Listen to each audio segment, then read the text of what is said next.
Kairos a été mis de côté.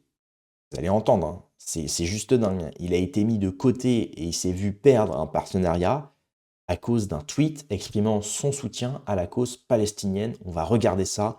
Regardez bien. Apparemment, c'était à cause de tweets que j'ai fait en faveur de la Palestine. J'avais fait le travail et tout, et dernièrement, on me dit non, c'est annulé. Ah, et apparemment, c'était à cause de tweets que j'ai fait en faveur de la Palestine. C'est pas grave.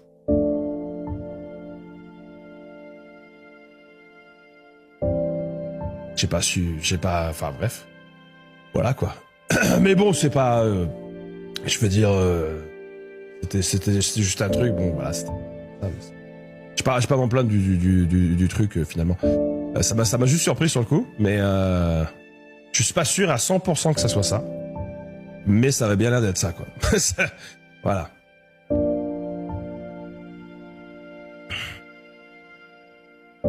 C'était il y a 2 ans, j'ai envie de dire. Il y a au début quand ça commençait quoi. Au début comme ça. Voilà, donc évidemment, bon, la musique, c'est quelqu'un qui l'a rajouté, hein. Alors le tweet en question, c'était une femme, écoutez bien, je cite: «Il est totalement immoral de penser une seule seconde à ravitailler la population civile de Gaza qui est tout sauf innocente. Nos soldats trouvent continuellement des armes dans toutes les maisons et appartements de Gaza, dans des ours en peluche ou sous les lits». Voilà, donc en gros, effectivement, c'était carrément c'était une femme qui voulait affamer une population civile, sous prétexte qu'elle ne serait pas tant civile que ça, mais impliquée avec, le Hamas et cetera. Et derrière, Skyros, il a dit: «Bombarder des enfants à longueur de journée, c'est pas immoral peut-être? C'est qui cette conne?» Voilà. Heu et donc il est persuadé que c'est à cause de ça qu'il a perdu son partenariat. Ce qui est dingue parce qu'il avait fait le boulot. Heu, Ça aurait été moi, bon, moi j'ai personne qui me sponsorise, donc je m'en fous, mais ça aurait été moi. Tu fais l'effort en fait, doctrine marxiste, hein, tu donnes de ton temps, même si la vidéo elle est pas postée. Tu as pris du temps pour faire le montage, pour travailler, tu as pris de ton temps pour le tournage et cetera. Moi, je facture quand même. Moi, je vous facture quand même. OK, on fait pas là publiquement, OK, mais par contre, tu me factures une partie, un tiers. Et bon, comme il y a certainement pas de contrat, ça, c'est un peu le problème aussi.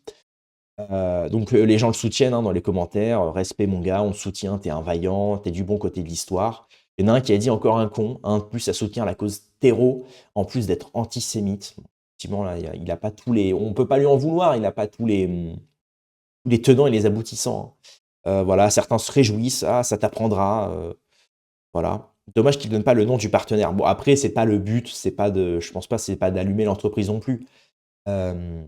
Mais il s'est passé la même chose avec, Yass Encore. Yass Encore qui est un streamer aussi et qui s'est vu refuser un partenariat avec Quick, à cause de son soutien à la Palestine, pareil. Et ce qui est assez drôle parce que Quick en plus, ils font leur beurre sur le commerce du halal. C'est leur marque. Aujourd'hui, ils ont fait faillite pendant un moment et ils sont revenus sur le marché parce qu'ils se sont investis dans la bouffe halal. Donc évidemment le halal, enfin c'est pas les mecs du Vatican qui mangent du halal, c'est les musulmans. Donc principalement les arabo-musulmans, donc les soutiens de la Palestine. Donc c'est un peu illogique d'un côté de refuser un partenariat avec un influenceur qui prend position pour la Palestine, si c'est derrière pour faire le beurre sur, des gens, majoritairement votre public, qui soutient la Palestine. C'est un peu incohérent. Enfin bon, voilà, donc c'est le triste monde des affaires, j'ai envie de dire, hein. Il s'est passé la même chose avec Blanche Gardin, bah, il se passe la même chose avec les petits influenceurs. Voilà. Merci d'avoir suivi la vidéo et je vous dis évidemment à plus tard.